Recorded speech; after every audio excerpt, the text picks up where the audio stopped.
ak waa régie ba ak suñu mbokk téléspectateurs. Merci beaucoup. Alors avant ñu dugg ci jàngat bi Souleymane, un mot sur le centenaire du Prytanée militaire. C'était très très bien. Oui. Ay souvenirs yu bëri. yéegaat na. défilé xale yi. discours yi. mais surtout retrouvailles yi. entre camarades de promotion entre promotion. aînés yi ñi nga xam ne depuis les promotions 1965 et cetera les années 60 ba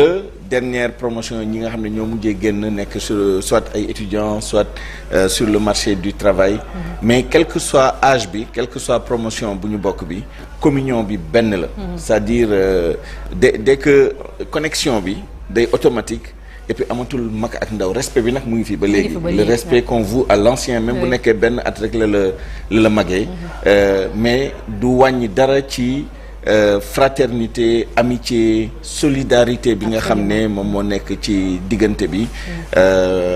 évidemment la présence des autorités au devant desquelles le président de la République qui nous a fait l'honneur de présider la cérémonie mais aussi toute la diversité parce que c'est une grande communauté boo xam ne di nga fa fekk différentes nationalités différentes sensibilités politiques absolument différentes origines sociales et puis différents destins parce que on met l'accent sur les gens qui ont réussi de façon exceptionnelle leur vie socio-professionnelle parce que ay autorités lañ parce que dañoo réussir dans les affaires et cetera mais on n'oublie jamais et c'est ça le vrai sens de la solidarité ñi nga xam ne ils ont un peu été laissés en rade par la vie mais on n'est jamais totalement laissé en rade par la vie dafa am ay fànn ci suñu dund yoo xam ne du mel ni ñu ko bëggee woon wala ni ñu ko yaakaaree mais ku am seetlu tuuti dina xam ne li nga jaar foofu ak li nga jaar feneen ci ay loxo parents ci ay loxo mbokk ci ay yeneen établissement am na ñoo xam ne jeexaluñu seen cursus foofu et cetera am na lu mu la jox loo xam ne yooyu yaa ko dul gis mais amaana ñi nekk autour de toi dinañ gis qualité dinañ gis valeur yi nga xam ne da nga ko jël ici et là et c'était ça vraiment le côté très émotionnel de la chose la grande famille des anciens enfants de troupe voilà bien sûr merci beaucoup Souleymane ayca Souleymane tey ci jàngat bi da ngaa bëgg a taxaw ci li waral fi Sénégal ñu gis fi benn faible taux de bancarisation maanaam ñi nga xam ne dañuy dem ci banque yi di dénkaane seen xaalis n'est-ce pas waaw d'abord il faut faire un tableau rapide oui. Parce que chiffres yi bëri na dégg nañ par exemple ñu wax ni Sénégal 6% de bancarisation mais il y a beaucoup de chiffres mais il faut les trier un tout petit peu dafa am li ñuy wax alors ça je me base sur des rapports qui sont sortis régulièrement par la Banque centrale waaw li ñu tuddee taux d'utilisation des services bancaires mooy ñi nga xam ne dañoo am compte bancaire ci banque voilà retail yi banque commerciale yi loolu boo jëlee anam boobu Sénégal suñu taux demeewut noonu parce que ñu ngi entre 17-18% ñoo xam ne mais il faut faire attention lu tax la moo indi 6% yi moom mooy dañuy rapporter nombre de comptes yi ci population générale mais rapport bi c'est sur les adultes 15 ans jëm kaw voilà pourquoi ñu jógee ay 6% ñëw ci ay 18% de taux d'utilisation mooy ñi am compte bancaire léegi nag da ngay am yeneen taux d'utilisation des services de microfinance par exemple bu boobaa day indi beneen chiffre 34% à peu près peut-être même un peu plus parce que chiffres yi may joxe sont les chiffres de 2021 léegi nag boo boolee ñi am compte bancaire ci banque commerciale yi au sens strict nga boole ko ak ñi am compte banque si institution microfinance yi bu boobaa ay gis chiffre bi day gën a yaatu tuuti di dem 30 et quelques pour cent yoo xam ne parce que lu indi 30 et quelques pour cent yi moom mooy dafa am ñu am compte bancaire am compte institution de microfinance alors kon baal ma rek institution microfinance on peut pas l'associer à la bancarisation de façon générale. Alors c'est un problème de concept parce que dina am beneen concept bu gën a large parce que bi mu lay wax nii boo boolee compte bancaire yi ak institution de microfinance bi moom mooy taux de bancarisation stricte léegi nag day am ñi nga xam ne dañoo am aussi des comptes ci émetteurs de monnaie électronique yi mooy Orange Money, Wave, Free Money, Expresso, et cetera ñi nga xam ne ak des banques yoo xam ne ay émetteurs de monnaie électronique lañ foofu la chiffres yi nag di remonter parce que boo ñëwee Sénégal plus de 96% ba 97% de ci boo jëlee adultes yi am nañ compte boo xam ne compte monnaie électronique la moom mooy ci seen téléphone mën nañ ci charger xaalis mën nañ ci def ay paiements ak yi ni mel et l'un peut-être explique l'autre parce que li tax ñu doon wut compte bancaire pour mën a def yenn paiement yi pour mën a épargner un tout petit peu et cetera amaana lu si gën a bëri mën nga ko def léegi ci sa téléphone sans avoir recours à des comptes bancaires. lépp rek nga ci dul mën exactement. loolu yëpp nag boo ko jëlee alors 90% yi moom mooy compte yi ñu ubbi mais boo jëlee compte yi nga xam ne dañoo actif day wàcc bu baax a baax c'est moins de 50%. dernier chiffre moom mooy nag boo boolee ñii am compte bancaire nga boole ko ak ñi am compte ci institution de prévoyance. Émetteur de monnaie électronique ak institution de microfinance yi bu boobaa 90% des Sénégalais am nañ benn bi wala beneen bi mais taux de bancarisation au sens utilisation des services bancaires on est à moins de 20%. On est à 18 virgule quelques %. Mais boo jëlee nag ñi nga xam ne dañu utiliser services financiers yëpp muy compte bancaire muy microfinance muy monnaie électronique bu boobaa dinañ dem à un peu plus de 90%. mais Souleymane am na jamono c'était juste pour relever loolu que dañu imposer woon ñëpp ñi nga xam ne dañu am ay employés ay sociétés ñuy fay la bancarisation était devenue obligatoire pour tout le monde. Que tey say employés waratu leen fay par billetterie yi. mais da nga leen a war a ubbil compte di leen verser foofu seen xaalis est-ce que loolu contribuer na à hausser un peu le taux de bancarisation ci biir Sénégal gi. Le taux de bancarisation day yokku. chaque année. xëy na yokkuwul nu mu waroon a yokkoo bu dul woon effet yeneen systèmes yi mooy microfinance bi et surtout monnaie électronique bi. Alors effectivement il y a eu des tentatives comme ça inciter nit ñi pour ñu ubbi ay comptes bancaires pour ñu leen di mën a fay notamment ay paiements publics c'est là où c'est obligatoire dans le public boo waree fay lu ëpp jëlee 100 000 jëm kaw obligatoirement da ngay am compte bancaire la ñu war a def paiement évidemment le monde n'étant pas parfait am na bu ngeen gisee rapport par exemple Cour des comptes bi sur la gestion des fonds Covid da ngeen gis ni am na ay paiements publics yu bëri yoo xam ne jaarul ci compte bancaire alors que ci compte bancaire la waroon jaar dañ ko def cash et cetera alors donc incitation bi ñuy def bi am na beneen boo jëlee par exemple actuellement les retraités de l'IPRES du système de l'IPRES parce que dans le public probablement on essaie de respecter li nga xam ne moom mooy obligation fay plus de 100 000 bien que tout le monde n'a pas 100 000 dans le système du FNR on a des milliers de personnes yoo xam ne ils ont moins de 100 000 ci seen pension mensuelle mais IPRES par exemple gis ngeen ni ils se sont fixés l'objectif d'ici mars-avril que tous les paiements soient faits soit par voie bancaire wala ci institution microfinance CMS wala ci monnaie électronique bi mais billetage bi ñu doon def nit ñi di ñëw di rang ñu leen di compter xobet loolu dañ ko bëgg dindi donc secteur par secteur bu ñu defee noonu retraités yi fonctionnaires yi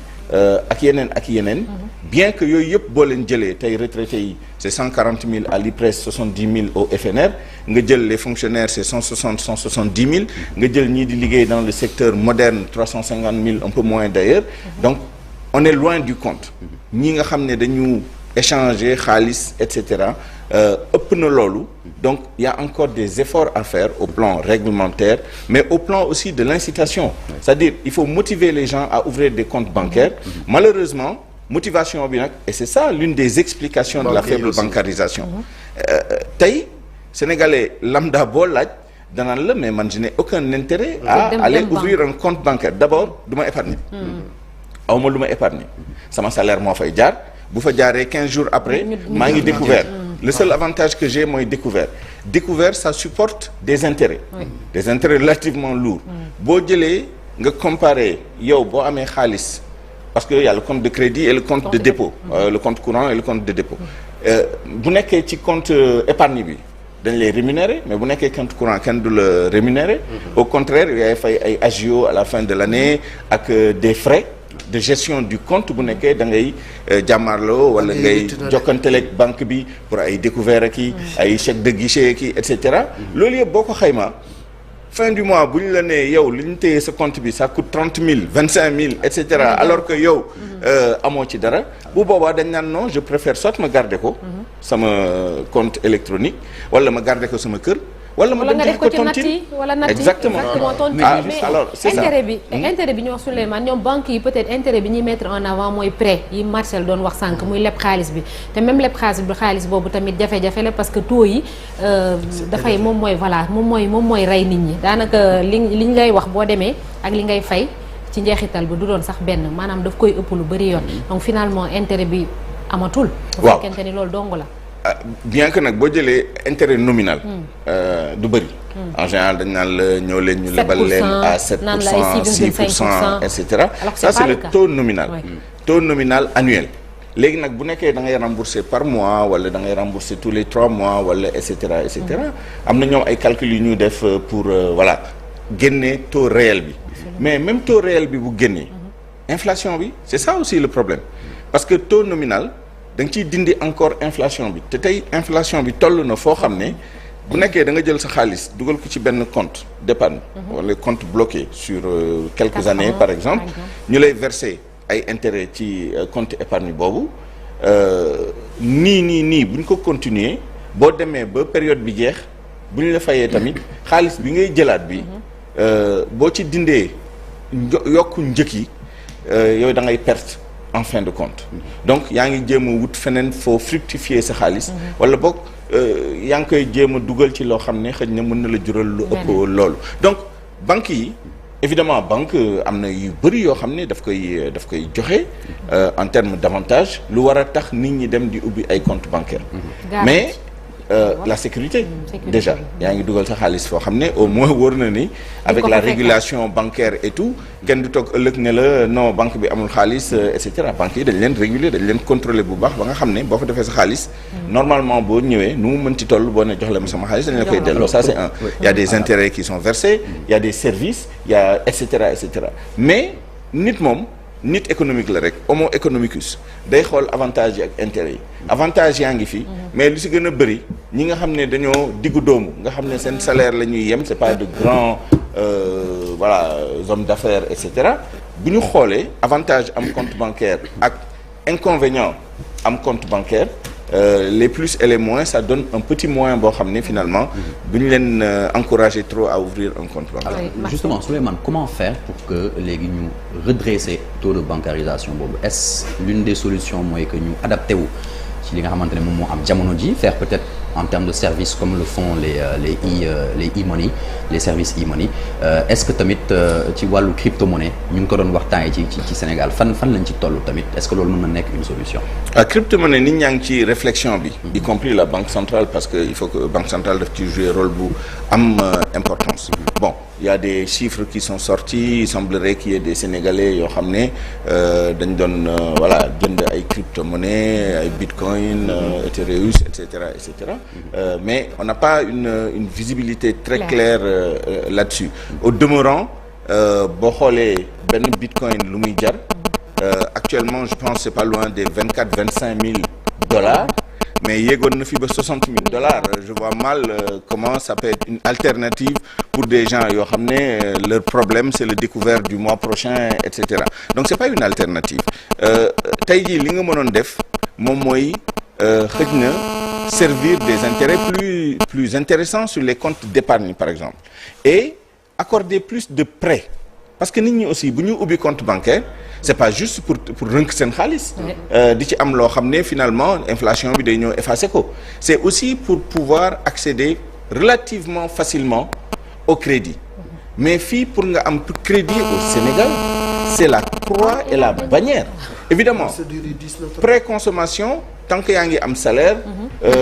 et que bon dans la limite de la quotité dinañ la abal parce que xam nañ ni sa entreprise engagé wu na surtout nag bu nekkee am nga tuuti loo toog ci fi nga doon liggéeyee ñu xool aussi sa entreprise ndax et cetera xam nañ ni presque ni préconsommation de quelques millions de francs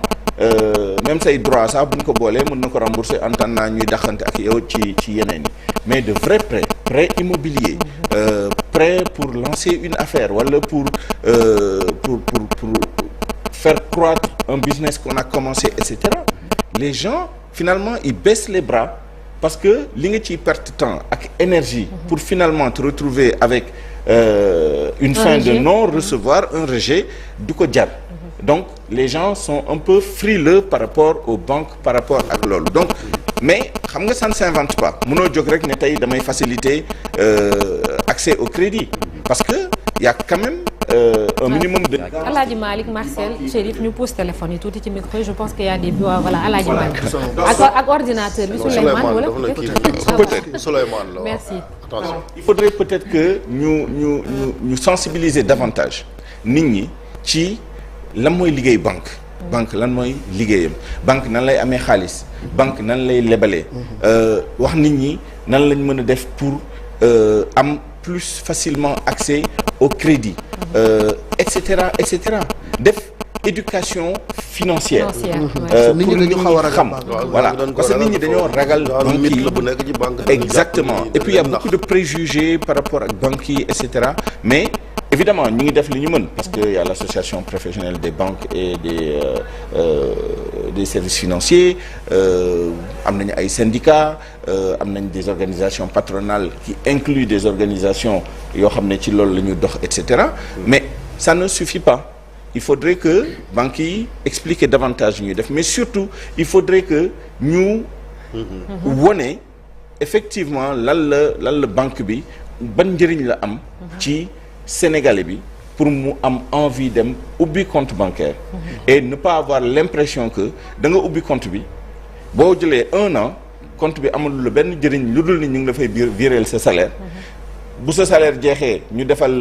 la découvert waaye boo demee à la fin de l'année bu agio yi ak yeneen yi ñëwee et puis qu'on ait un peu plus de transparence parce que le problème c'est quoi moom mooy boo jëlee le taux nominal et même si tu es capable de calculer le taux réel taux actuariel après nga deflaate ci inflation bi ba nga am le taux réel il y a des frais yoo xam ne c'est des frais cachés kenn du la wax ñaata la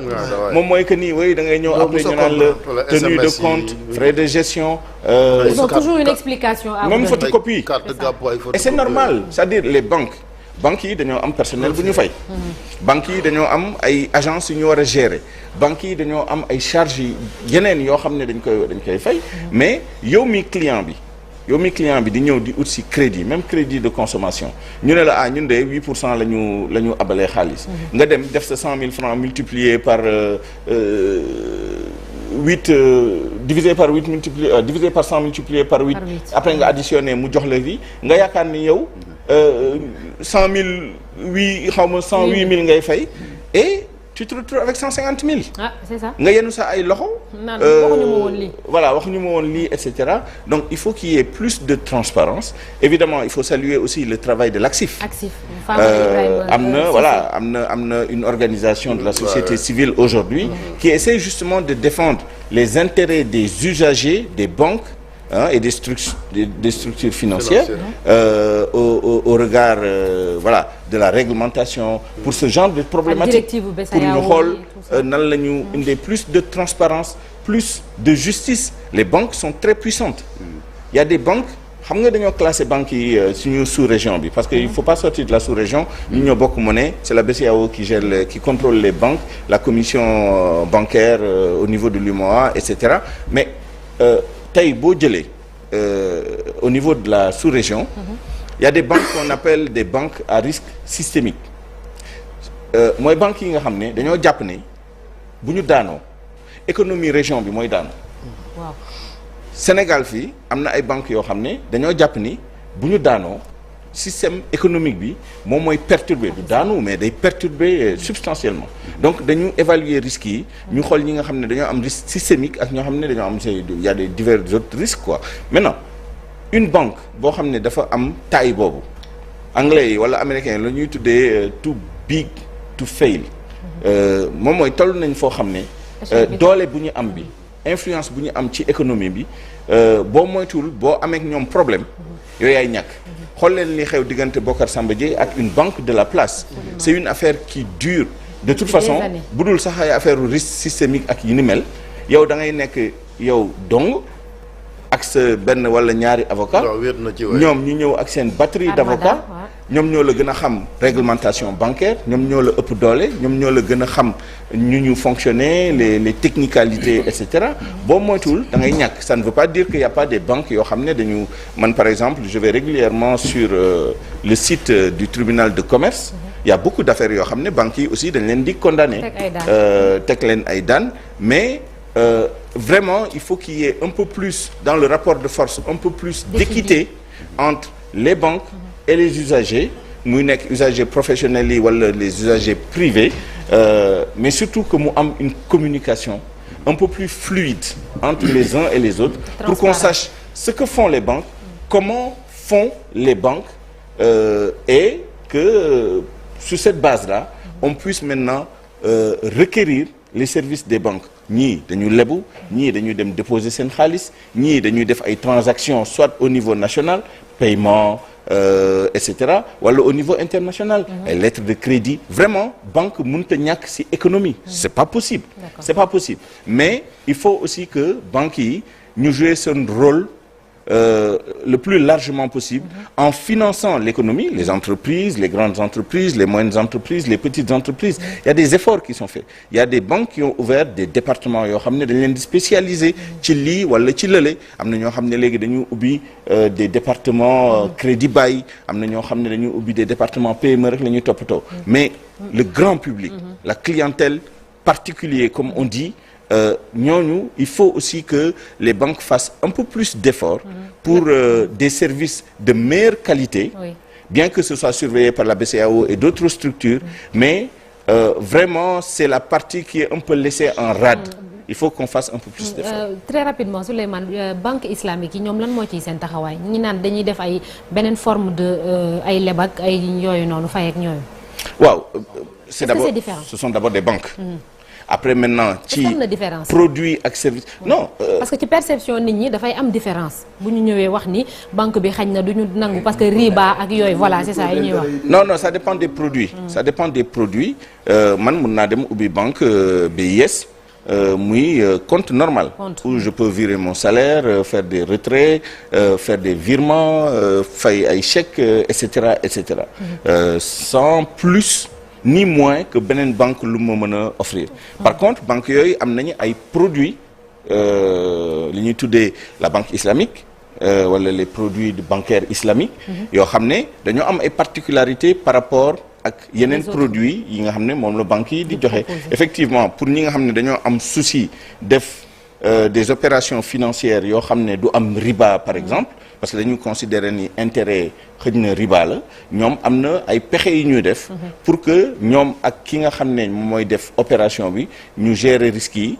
ñu bokk ko bu amee bénéfice ñu séddoo ko bu boobaa kenn du jàpp ni dafa am ku def riba wala ku nax moromam et cetera mais ça c'est disons une branche particulière de la banque en général mais BIS c'est une banque comme toutes les autres banques avant d'être une banque boo xam ne day offrir des produits